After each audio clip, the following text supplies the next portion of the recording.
I'm Jane Pauley. Please join us when our trumpet sounds again next Sunday morning.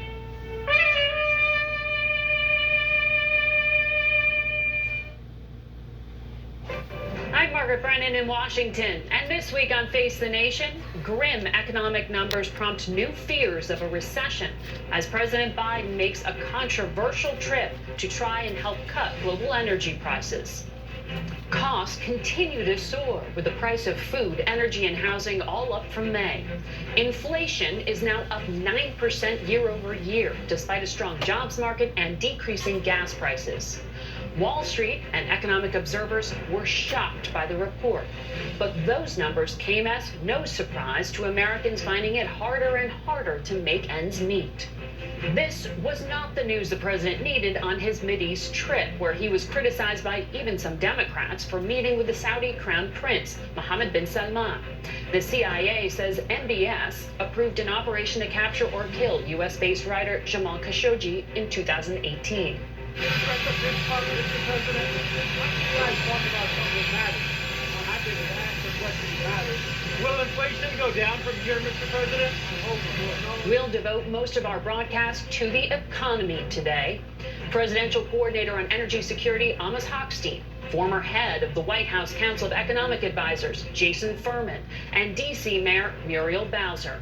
We'll also preview this week's primetime installment of the January 6th hearings with Republican Congressman Adam Kinzinger, one of two committee members presenting new evidence Thursday. Plus, former FDA Commissioner Dr. Scott Gottlieb is back with us as monkeypox continues to spread and new COVID variants prompt questions about what kind of booster works best. It's all just ahead on Face the Nation.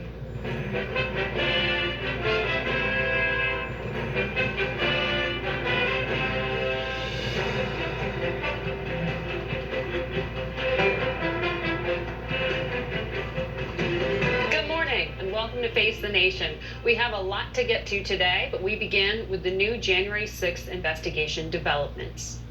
Late Friday, the committee issued a subpoena for Secret Service records following the revelation that the agency had erased text messages from the day before and the day of the January 6th attack on the Capitol.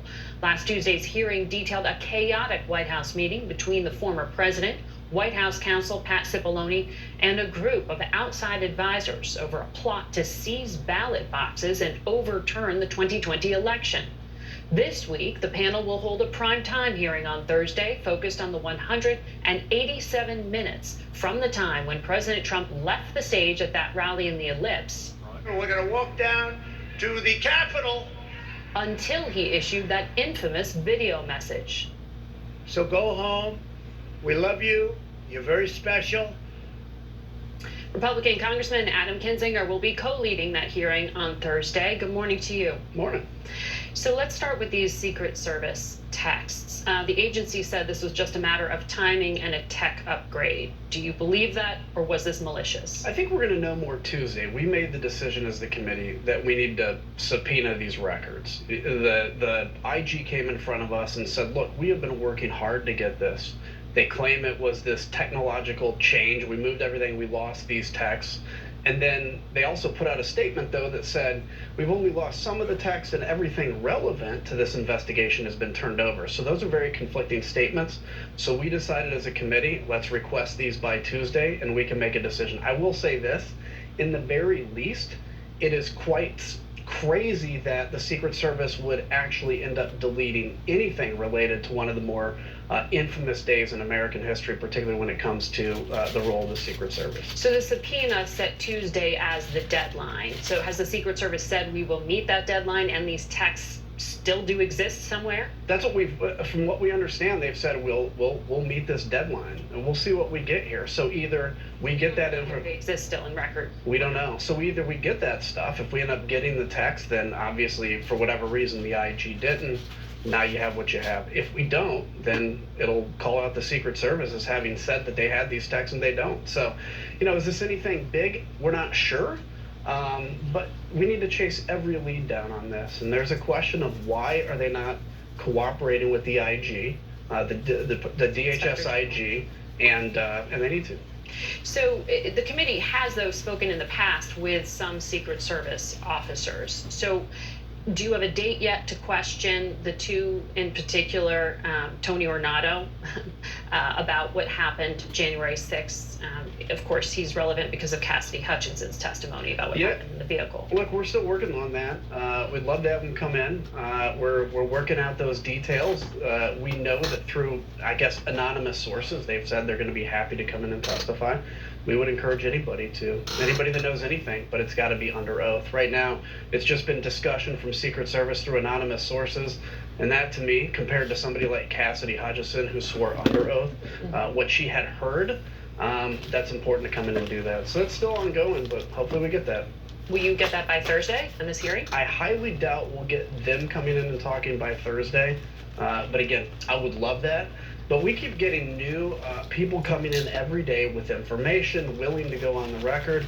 So it's been amazing how since these hearings have started, the amount of information we're getting has just rapidly accelerated. CNN was reporting that a D.C. police officer who had been somehow involved in the motorcade arrangements was corroborating the testimony given by Cassidy Hutchinson, that there was an almost violent confrontation with the former president in the vehicle that day.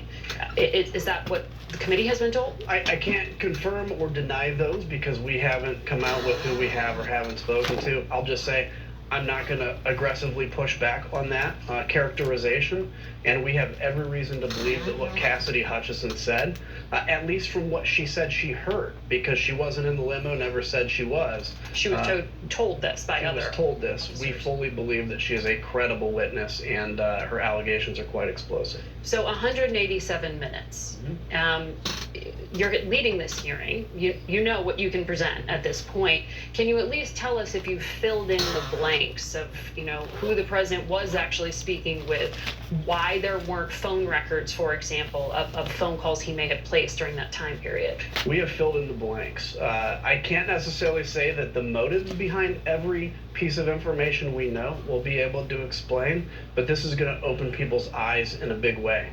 The reality is, I'll give you this preview, the president didn't do very much, but gleefully watched television during this time frame. We're going to present a lot more than that. But I could only imagine I knew what I felt like as a U.S. congressman. If I was a president sworn to defend the Constitution, that includes the legislative branch, watching this on television, I know I would have been going ballistic to try to save the Capitol. He did quite the opposite. The president. I want to weigh in on what they're talking about here pertaining to the January 6th attempted coup. As I was watching this unfold right in front of my very eyes, because I was one of the ones that was actually observing and seeing what was going on, listening to the words of a prior president, Donald J. Trump, it literally made me just, I guess the right word would be cringe of the fact that I was watching something unfold in front of my very eyes that was not some sort of a Hollywood script, that was not being pre-planned out, similar towards 9/11 or other major events that we have seen unfold, similar to the Hindenburg that blowed up. And watching those events literally made me cringe to the point that I began to wonder, the same as I did at 9/11, could this be it? Could this actually be the end of our dynasty as sovereign citizens of America? And for anybody to take that in that magnitude of understanding 100% in what that they was watching in a true reality form should not be an event that any American should have to watch unfold right in front of their very eyes, towards not knowing, not from a week to week or a month to month or a day to day basis, but not knowing from an hour from hour, a minute by minute basis, towards just exactly what the final outcome was going to be in that. Cringing, upset to the degree of crying, thinking to myself, oh my God, it's unraveling. We're falling apart. The ship is fixing to crash.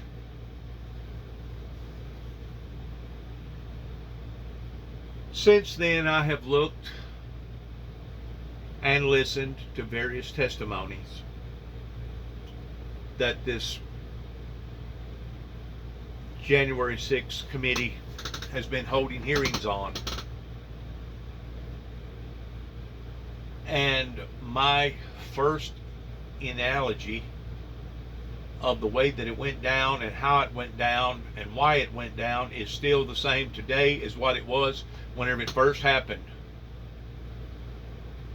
That it was an incredible illegal act that was being performed by the leader, the prior president of the United States, that as I was coming to these conclusions, understanding that just about everybody and their brother in this particular part of the world was either a known supporter of supporting Donald J. Trump or had Donald J. Trump flags and banners flying.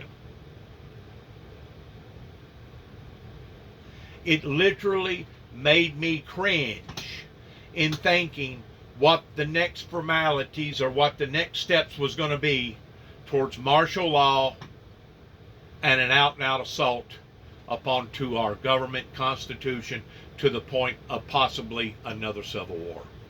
It literally made me cringe of understanding the reality of what was unfolding right in front of my very eyes. Because I knew that it was not manuscript by a Hollywood screenplay. I knew that what I was looking at was the real deal. And you know, I tend to wonder here in America if the Americans have gotten so out of focus that they really don't know the difference between reality and fiction in understanding the full depth, the magnitude of watching something like that, and understanding just exactly what the hell you're actually looking at. Now, granted, they didn't have color TV, they didn't have black, white, and TV, they didn't have the internet, they didn't have social media, they didn't have all the gizmos and gadgets that we have today towards what occurred in and during the Civil War. But could you only imagine if they did, how upsetting that it would be to the world, and how that they was watching a bunch of people bitter and clasher and rape, pillage, kill, wound, and molestate each other on the level of a bunch of heathen, barbaricness of activities that was going on, just in order to free the black man. And to think that if we did have live TV, similar towards what happened during the JFK assassination, how astonished, how surprised, how belittling, how frightening that it would have been the day of seeing the assassination of Abraham Lincoln. After going through such of a brutality violent force that the people had went through during the Civil War. And about 3 days after that, he had finally given the black man the right to vote, was basically the day that he signed his own death wish, and on that third day got assassinated because of it.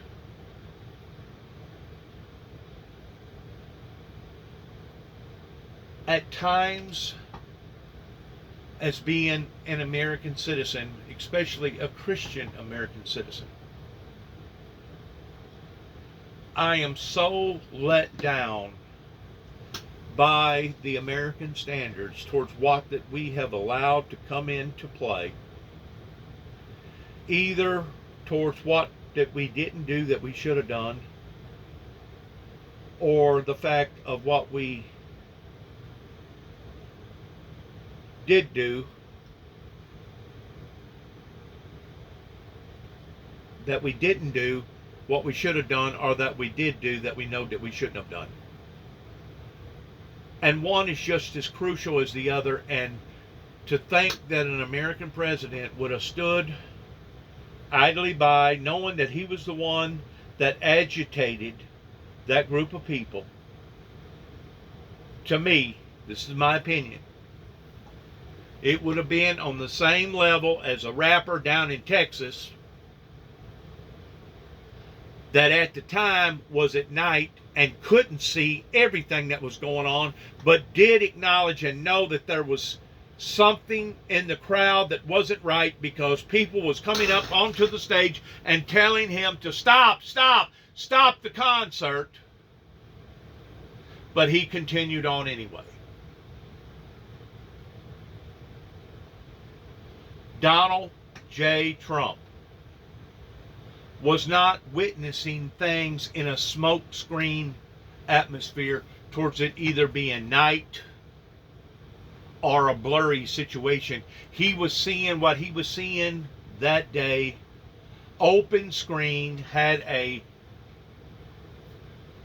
first seat ticket to an event that he himself had created and those around him. And to even question the fact that he and certain people around him should not be held accountable to the fullest extent of the law makes a mockery out of our law. And that's the very thing that has put us where we are today, towards the illegitimacies and the inadequacies that has happened pertaining to our civil, humanitarian rights, and our laws. At the age of 61, remembering the violence that occurred pertaining to the assassination of Martin Luther King. I was not old enough to remember the assassination of JFK other than seeing it again and again and again on TV up north, along with the Vietnam War. But to think that this nation has turned its back on the righteousness of God and the formalities of order, and now we're breaching into the areas of being nothing more than a lawless, brutal, violent mob, absolutely sickenings the very core of my spirit, right down to the bottom of my feet into my toes. Because, you know, there was a time that I loved the formalities of America. I loved the qualities that we stood for and our principles. I loved how that America had always risen above and beyond all the other types of governments out there pertaining to communism and socialism and oligarchs and brutal dictators. I have always admired how that our ancestors in the past was willing to fight for a dream, fight for an ideal, fight for a better way of life that they themselves sacrificed for, and to think that we was willing to throw it all away January the 6th because of a madman called Donald J. Trump absolutely is beyond any words of recognition or any words of trying to take this in the way that it needed to be taken in. And I'm still frightened. I'm still cringing. I'm still wondering what exactly is the end of all this going to be. Are we as a great nation going to rise above this in understanding the details of the who, the what, the when, and the why? And in understanding those details, are we actually going to appropriately act upon to those details? You know, it's one thing to look at Watergate. It's one thing to look at how that Nixon was dibbling-dabbling around in stuff that he shouldn't have been involved in. You know, it's one thing to look at the motives in behind Congress of the reason why that they was against Nixon to begin with, towards basically, you know, doing what he was doing. And it's another thing to look at the assassination of Kennedy, towards what that he had been involved in, and the apparel that he had placed upon to thousands of people's lives just right up the road from where I live right here in a place called Land Between the Lakes, LBL. Because there's no doubt the area up there of those people's lives did not have to be displaced on the third time the way that it was displaced. They'd already been displaced the first time towards the Tennessee River being flooded, it turning it into the Kentucky Lake. Then they was displaced again by the Cumberland River. And then here come a man in 1963 that displaced their lives again. In other words, they didn't just take it on the cheek twice, they took it on the cheek 3 times, which I can understand to this day the reason why the animosity and the feelings grow deep, are deeply driven in what actually occurred on a little peninsula, give or take about 170,000 acres, the way that I understand it, about 40 acres long, a mile to 11 or 12 miles wide. I can understand the reason why the animosity to this day is still horrendous, and the hurt and the devastation that happened in those people's lives. But whenever I look at this, and I'm thinking to myself, with just exactly what is going to be the final analogy to all this, what is going to be the final conclusion? Is anybody going to be held accountable for the lives that was destroyed, the property that was destroyed, and the imbalances that happened pertaining to our free, fair elections? Is anybody actually going to be held accountable? Is the world in general, or those that was so dedicated to Donald Trump's occult movement, are they actually going to be awakened towards understanding how that they was drug influenced, drug off into something that now we can see the true facts thereof? The only thing that I can do at this point in time is pray to God. Pray to God that truth will be vindicated, and that we will see the things as a lesson of the areas that we should not have even embarked up into, or even come close of embarking up into, because there should be great consequences in any person or any group of people, administration, that tried to pull this off and to think that they was going to get away with it. It gives me a gut-wrenching, sickening feeling, as of right now, listening to, I think, 6 or 7 hearings, looking at all the facts, and wondering what is going to be the final outcome in all of this. Because I know how dirty and how underhandedly the Secret Service can be, working with Ronald Reagan and the Bush administration towards what that they collaborated in my personal life, and how that they was trying to prevail, or not prevail, but how that they was trying to promote me as being a monster or the bad guy or somebody that was a lunatic, and the whole time it was actually Homeland Security that was the monsters. Let this be a lesson to any organization or law enforcement agency throughout this great nation, that your sins will find you out, just as the Holy Scriptures talks about, and the truth will prevail, and justice will prevail.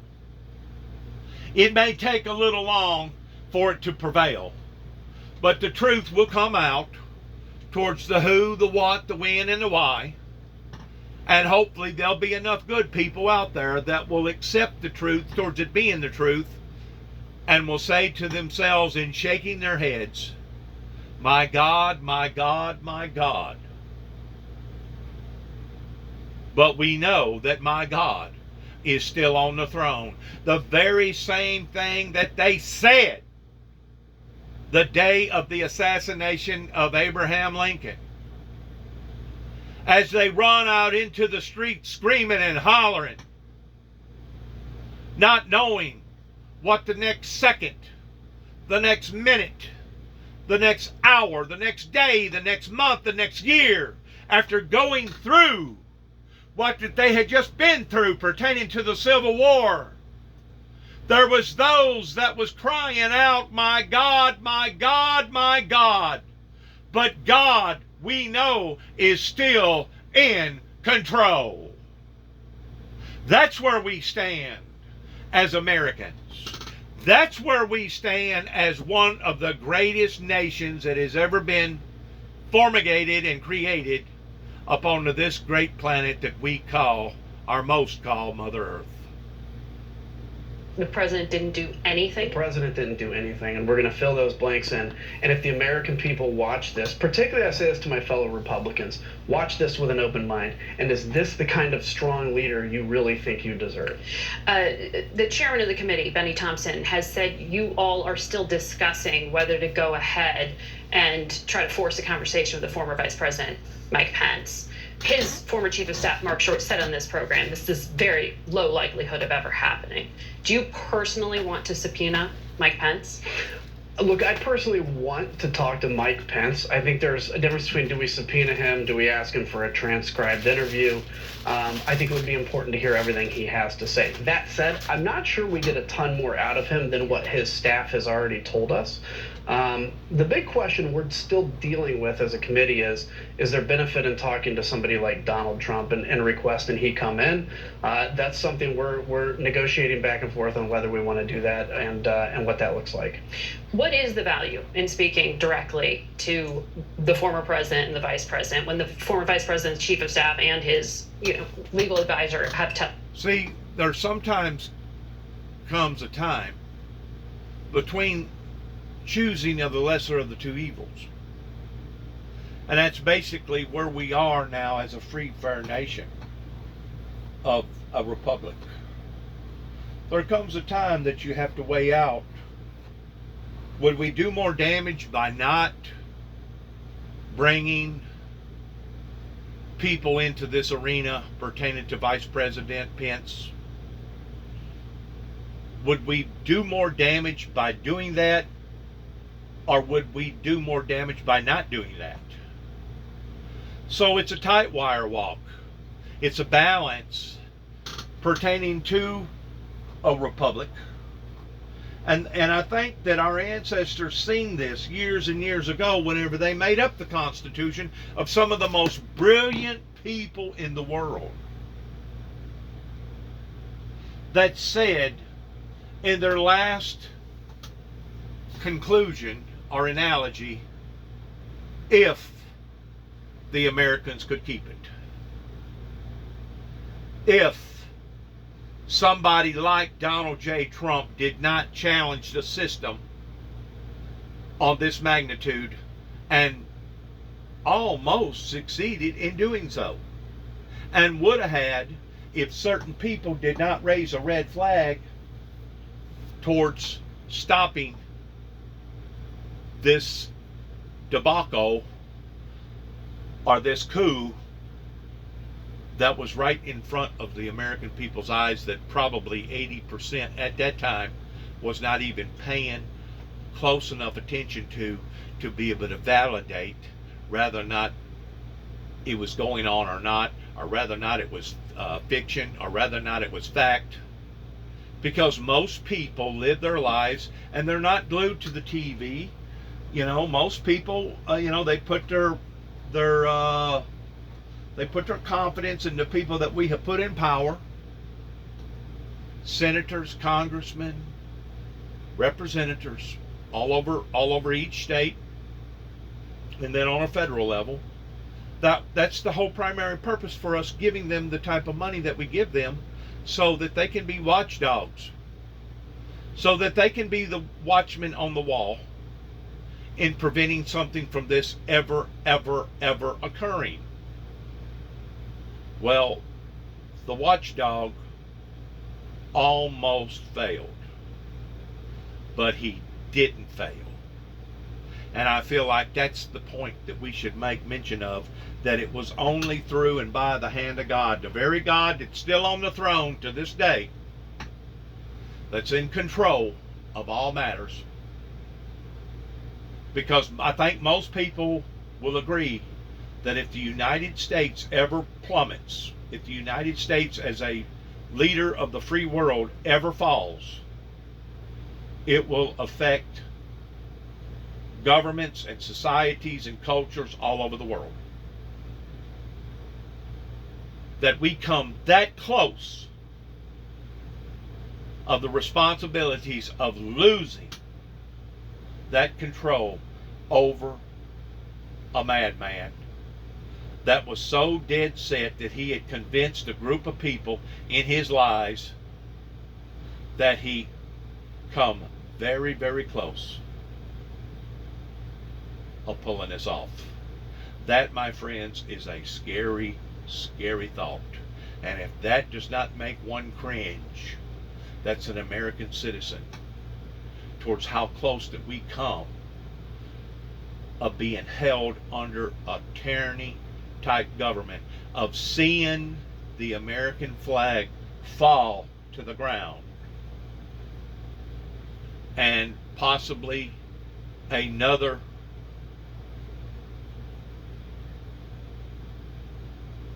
type government or a movement take over to the degree that we was no longer functioning as a civilized nation.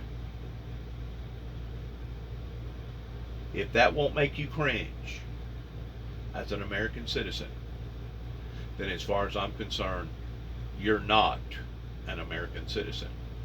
Because obviously either you don't care or you don't understand the importance of January the 6th and how crucial, how vital that it is today towards understanding the truth. Nothing but the truth, the whole truth. So help us God. Have testified to you. Why do you need him physically there? And what would the president's testimony do? Yeah, and I'm not sure we do need them physically there, because again, we're getting a lot of information, and I think you'll see after Thursday's hearing, we know a lot. Look, Donald Trump has made it clear that he doesn't mind not telling the truth. Let's just put that mildly. He lies all the time. I wouldn't put it past him to even lie under oath. So I'm not sure what the value is there. That's, again, something I think the thing to keep in mind is this investigation is not winding down. We may be towards the end of this tranche of hearings. We may have more hearings in the future, and the investigation is still ongoing. Mm-hmm. So we're getting to the bottom of what we need to know. Tranche of hearings. What does that mean? I mean, how many are you thinking? Well, what more we've do you done, have? this will be our 8th hearing. This is the end in this kind of grouping. I fully expect that when the report comes out, we may have a hearing or two around that. But of course, as you saw with Cassidy Hutchinson, if we get information that the American people need to know, we may end up bringing up more hearings at that time too. So I want to ask you about the former Overstock CEO, Patrick Byrne, who spoke, I guess, for 8 hours behind closed doors with the committee the other day. He said to reporters, there is so much interest in the December 18th Oval Office meeting because it all comes down to it. The crux of history comes down to it. And then his lawyer said, stop talking. What's the rest of the sentence? Exactly what is the crux of history here? I don't know. You know, it's hard to get into the mind of somebody like Patrick Byrne. It's hard to get into the mind of somebody like Rudy Giuliani. Is this a grift? Do they really believe some of these conspiracies? But he has been, I mean, it seems like Patrick has come to believe that there is some deep state conspiracy to overthrow the government. And or to at least have the deep state way of the government. And so I don't know what would have come next in his mind, but I can tell you he seems a little unmoored from reality when it comes to politics and when it comes to democracy. And that's what happens whenever the illegitimacy started in 1988 at the latter part of Ronald Reagan's administration, the beginning phases of the Bush administrations. And I say administrations because it wasn't just Mr. H. Senior Bush that became president, but it was his very son. A matter of fact, Jared, that was governor at the time down in Florida, it's a strong possibility that he could run for president because they've already gained that recognition. They've already got that name out there. They have that persona of that show horse sitting on a shelf that if we don't watch, we'll fall into the same agony of remorse pertaining to the very people that put us in this place to begin with. The corrupt, the greedy, the selfish, the dishonest, etc., etc., etc., coming from the Republican Party. If we don't watch, we will allow for the fox to once more guard the hen house, and as you can see, the consequences in that towards basically almost coming to a complete ending as an American established government. As I said a while ago, if these things does not make you cringe and makes you wonder just exactly who we are and what we are as an Americans, as being one of the greatest nations on the planet, of how that we have been sold out, sold downstreams, lied to, and then this occur. If these things does not make you cringe, I tend to wonder if you are a true American. That's kind of like watching somebody burn the American flag. If those things does not make you cringe, or seeing somebody disrespect our allegiance or disrespect the American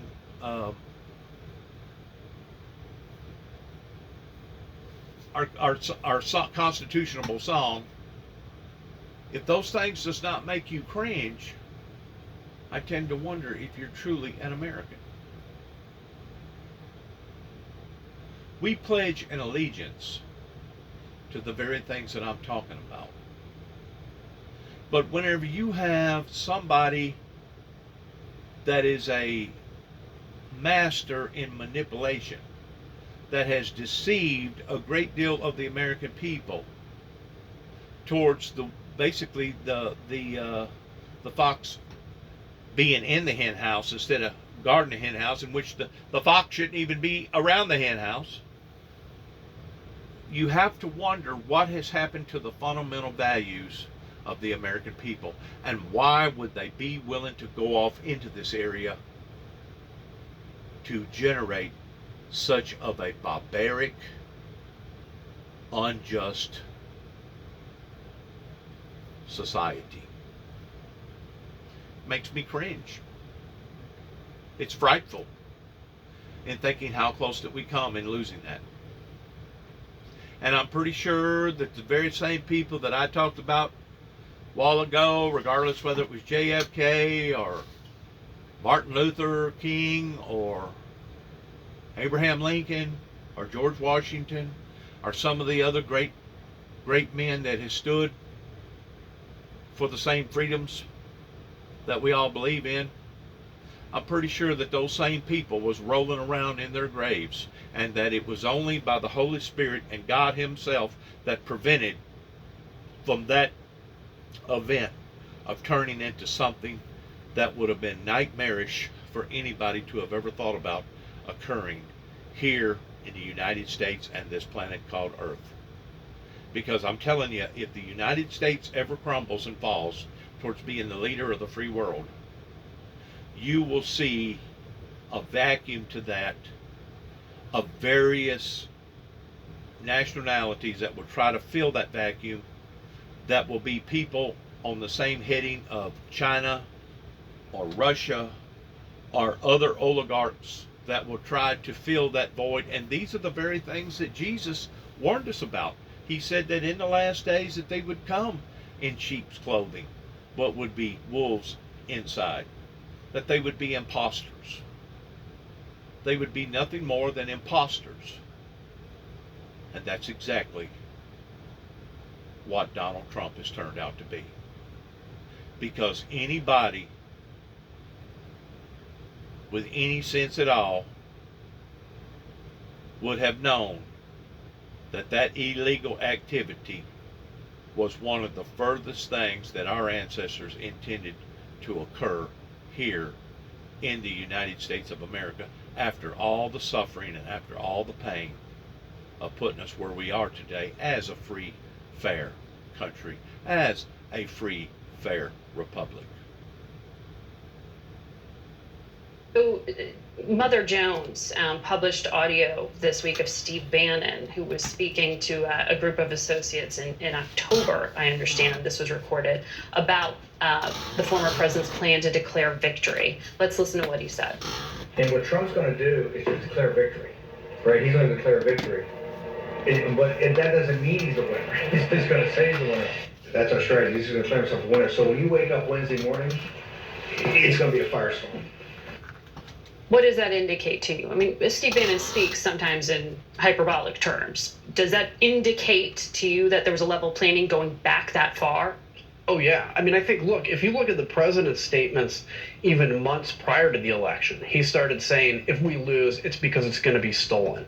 There was, I think it was Chris Stirewalt came in on our second hearing and talked about that idea of that the red mirage, how early in the night it'll look like Republicans are winning, and then later it will be the obvious result. I mean, I think Democrats were ahead in Ohio significantly even at the beginning of the night. Steve Bannon is an agent of chaos. Steve Bannon, in his own words, believes you have to basically burn the system down to rebuild it and fix it. What he's saying right there is very clearly him saying, no matter what, we're declaring victory. And that is a violation of everything we have to hold dear in a constitution. Listen, the only thing we need for democracy to survive is the knowledge that you can vote, that that vote counts, and we live with the winner or loser. If half the country believes that that wasn't accurate, you can't expect democracy to survive. I want to ask you about what's going on in Georgia. Your fellow Republican Senator Lindsey Graham is challenging a subpoena by a grand jury there. They want to ask him questions about this call that he placed to the Secretary of State there around the election. Graham said he's done nothing wrong. Is there a reason the January 6th committee hasn't spoken to him? Are there questions you have for him? Well, look, the question of is there reasons? Well, I mean, first off, we have a lot of information in terms of what happened in Georgia. That's a piece of our investigation. We have the whole broader thing of what led to January 6th, what's been done since. In terms of him, no, I haven't talked to Lindsey Graham personally. That's his decision with the grand jury and to challenge it. I'm not sure if his issues of speech and debate, which is what he claims the protection are, he was acting in his position as a senator. I'm not sure if that actually would apply to if you're attempting to change an election outcome. I'm not the lawyer, I don't know, but to me it seems a little odd that he would try to pull that in terms of going in front of a grand jury and saying what you know.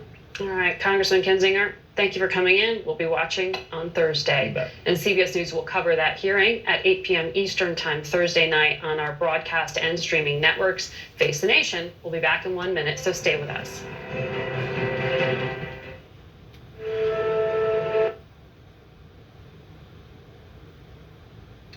Nation.